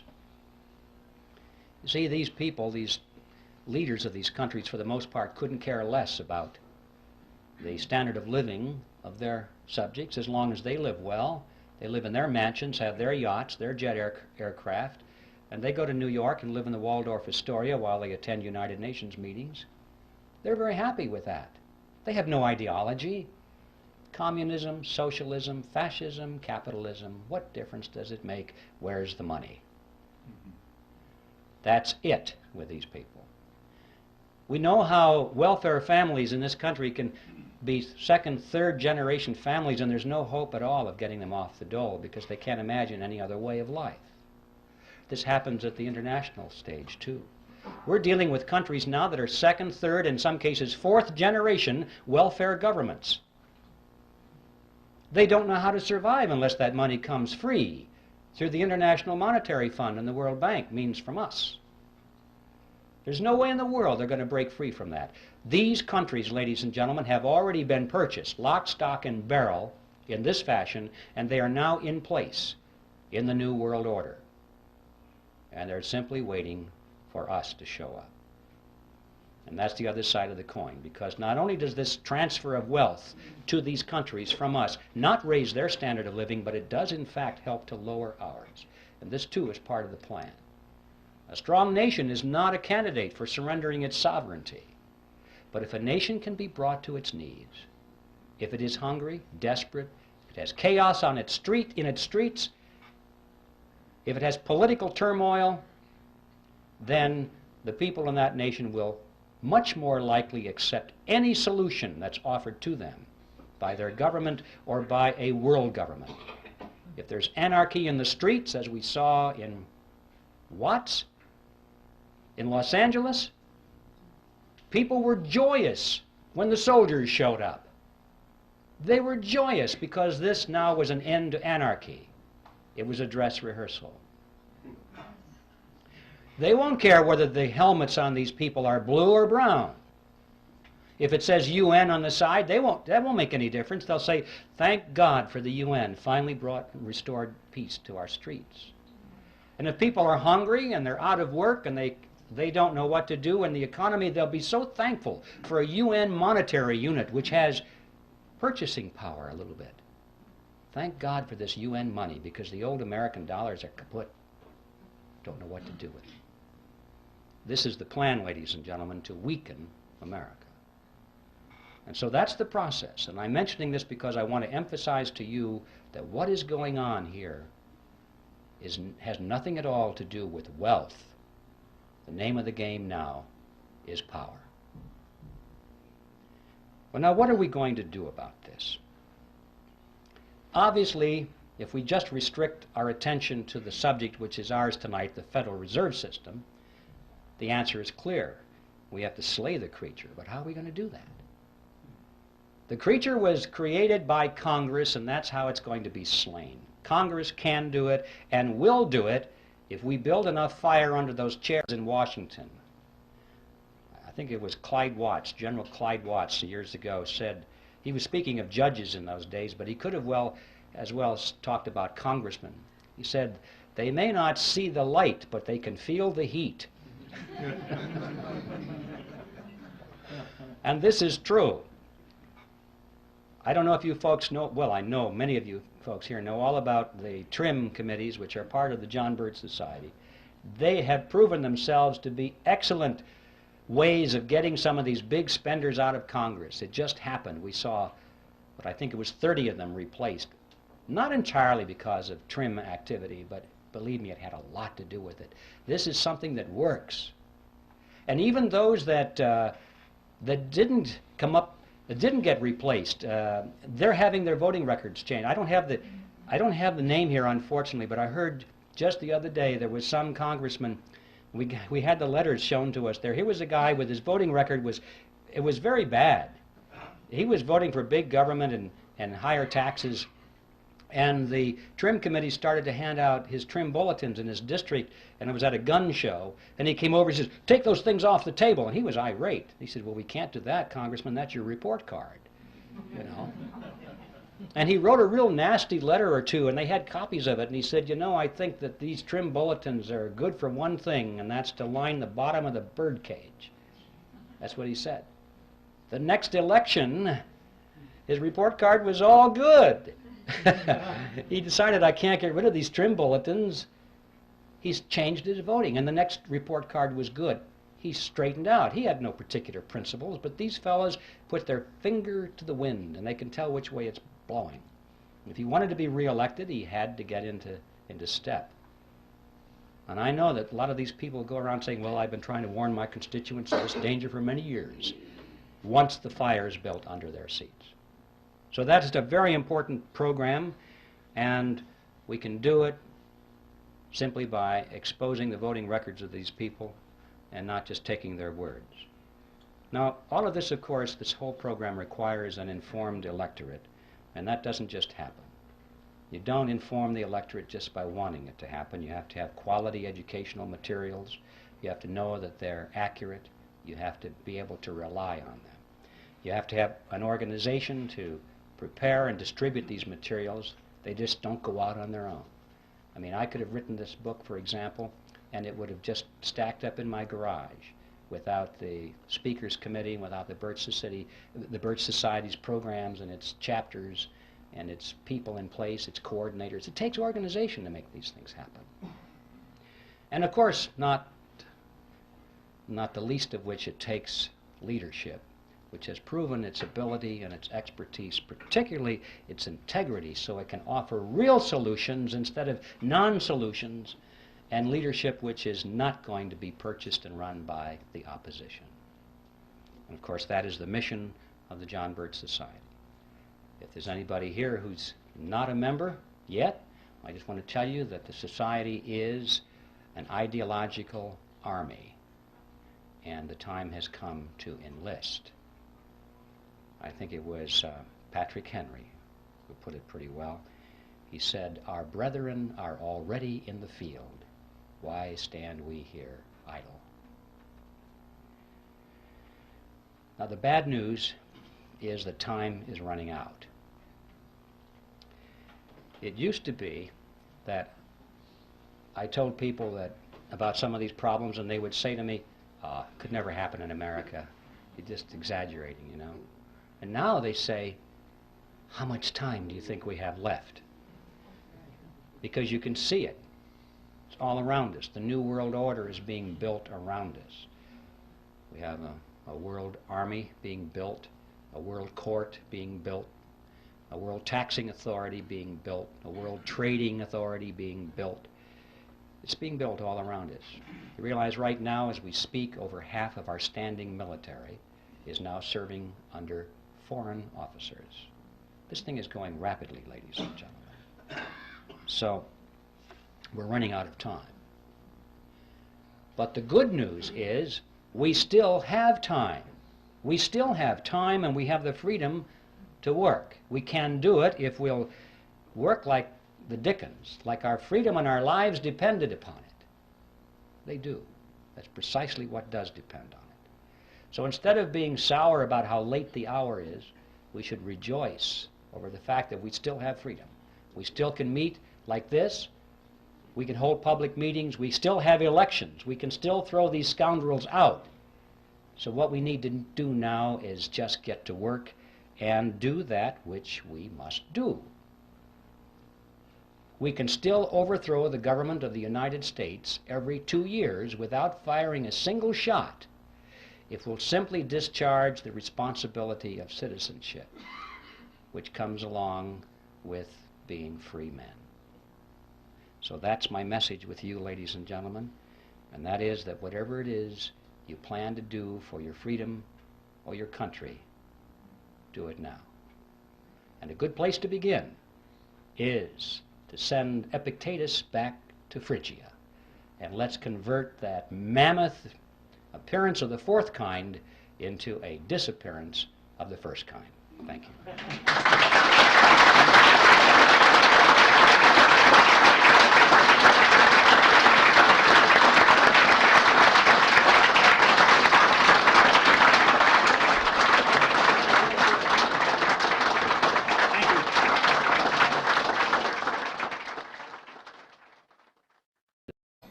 All he said, basically, was that appearances can sometimes be deceiving. That's all. We all know that.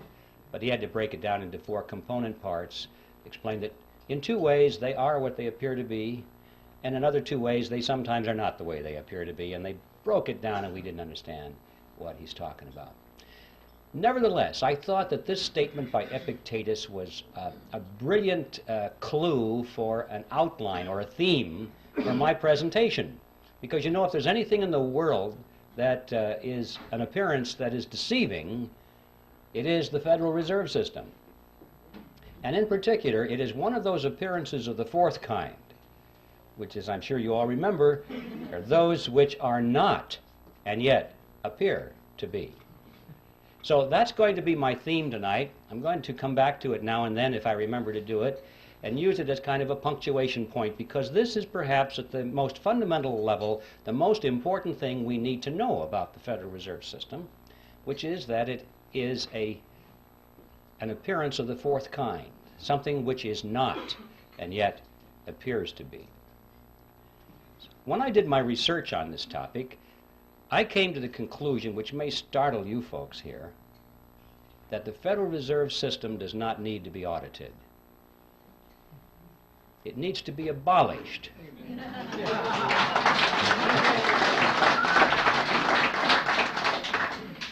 And the reason I say that is because I'm sure that if they audited the Federal Reserve System, they would find out that it's doing exactly what it's supposed to do. There's no secret there. There's no shenanigan going on behind the scenes. It's all out in the open. If we'll just study the Federal Reserve System on the basis of what we know already, if we'll read their literature, if we'll dig into the history, we find out that it's one of the greatest scams of all history. Out on the surface, it doesn't need an audit. An audit, I'm sure, would merely delay the process for a couple of years, give the American people the false impression that something is being done about this problem, and at the end of 2 years they'd say, well, the books are clean. I came to the conclusion that the Federal Reserve needed to be abolished for 7 reasons, actually, and I'd like to read them for you now. I've stated them in rather concise terms. Hopefully they'll have some shock value, so you can remember them. Jekyll Island. It's off the coast of Georgia.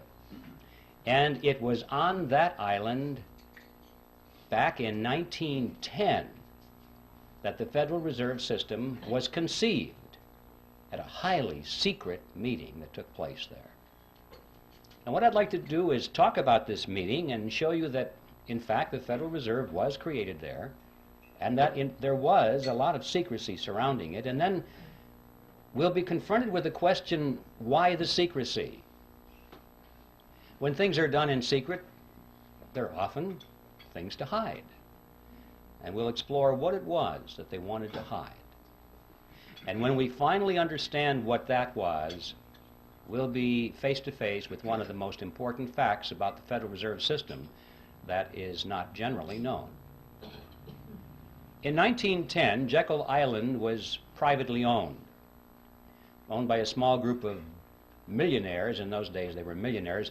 In today's dollars they would be billionaires from New York. This is where their families went to spend the winter months. It was a resort island, a resort club. It was called the Jekyll Island Club. And there was a very elaborate clubhouse there which was the center of their social activities. It's still there, by the way, if anybody wants to visit it. The island has been purchased by the state of Georgia, and this clubhouse has been renovated. It's a beautiful thing. And around this clubhouse, they had cottages, which were built by many of the families that belonged to the club. Cottages are not exactly the word I would have chosen to describe these structures. I remember on taking the tour through one of them, the guide said that there were 14 bathrooms in that cottage. So you have an idea of the kind of elegance that was there. In any event, the number of bathrooms has nothing to do with this story. I just get hung up on that because it's hard for me to imagine a cottage with that much running plumbing. But the important point was that this is where the Federal Reserve System was conceived, is in that clubhouse. So let's tell that story. It all began in November of 1910 when Senator Nelson Aldrich sent his private railroad car to the New Jersey Railroad. In a municipality such as this, that's Mr. G. Edward Griffin.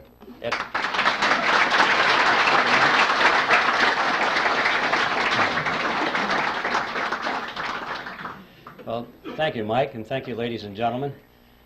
I don't know how to take that remark about age.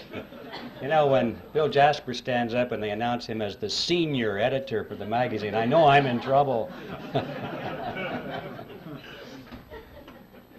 Well, we have a lot of material to cover, so I think I'll just sort of jump into this as quickly as possible.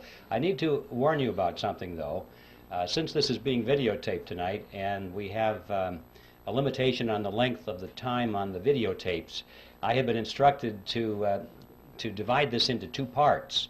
The first part will last approximately 45 or 50 minutes long, and then we'll take a short break, I'm told, while they change tapes.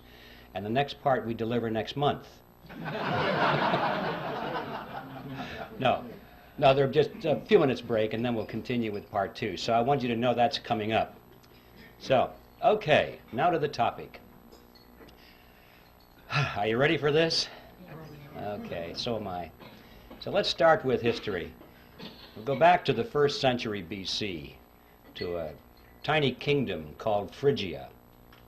And it was in that kingdom that there lived a philosopher by the name of Epictetus. And it was Epictetus who said, Appearances are of four kinds.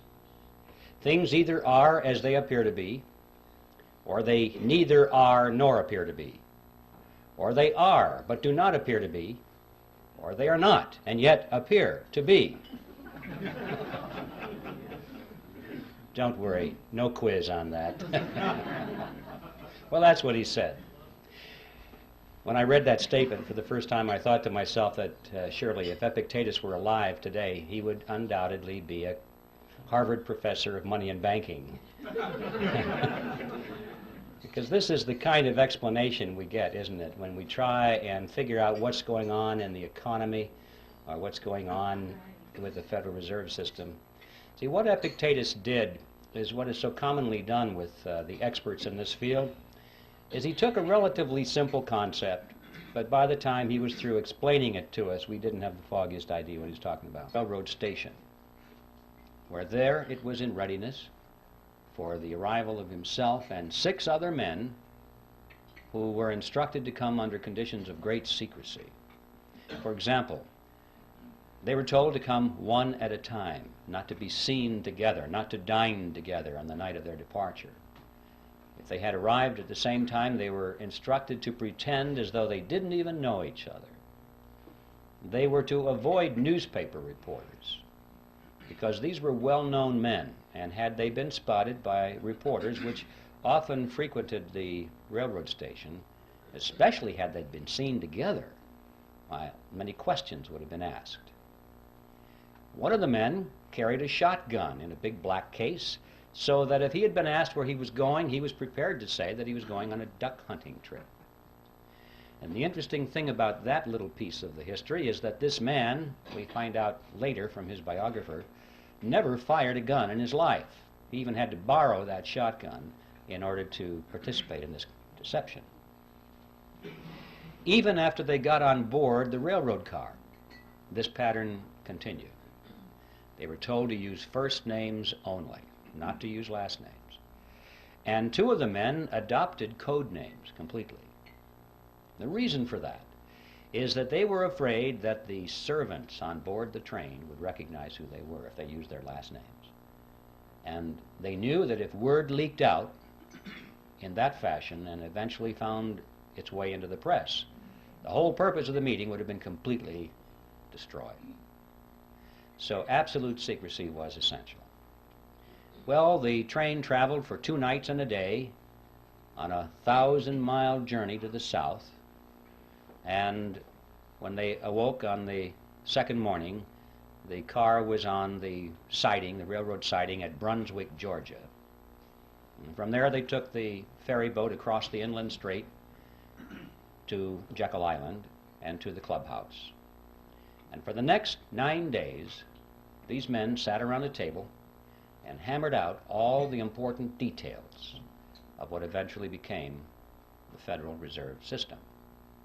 And incidentally, if you visit that clubhouse today, you can walk down to the end of the one corridor there, and on a door is and here they are. First of all, it is incapable of accomplishing its stated objectives. 2, it is a cartel operating against the public interest. 3, it is the supreme instrument of usury. 4, it generates our most unfair tax. 5, it encourages war. 6, it destabilizes the economy. And 7, it is an instrument of totalitarianism.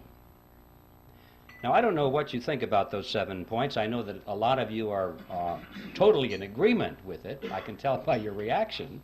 I trust that there are some skeptics here tonight. I hope there are. Otherwise, I feel like the minister talking to the choir.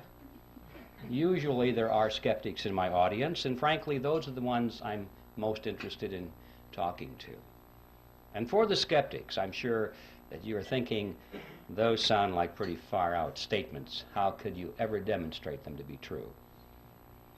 But I think you would agree, regardless of your preliminary conclusion about those statements, that if any of them could be proven to be true, there would be good enough reason to abolish the Federal Reserve System. So let's take a look and see whether they can be supported. Time doesn't permit to go into all 7 of those, here this evening, but I would like to splash around on at least the first 4 of them to show you that indeed there is ample evidence to support these conclusions. And I think the best place to begin with all of this is where the action was, and that is the creation of the Federal Reserve System. And that takes us directly to the title of my book, The Creature from Jekyll Island. You can almost hear the music being played in the background as they do some kind of a spot commercial to sell this book. I have to admit I had a lot of fun with that title because I had this fantasy in my mind that someday it might be in a bookstore window and people would pass by and think, oh, it's a sequel to Jurassic Park. But anyway, that will never happen, I'm sure. The fact of the matter is, for those of you who know a little bit about this topic, the title has quite a bit of meaning in it. And we have a lot to learn by exploring what that meaning is. First of all, Jekyll Island is a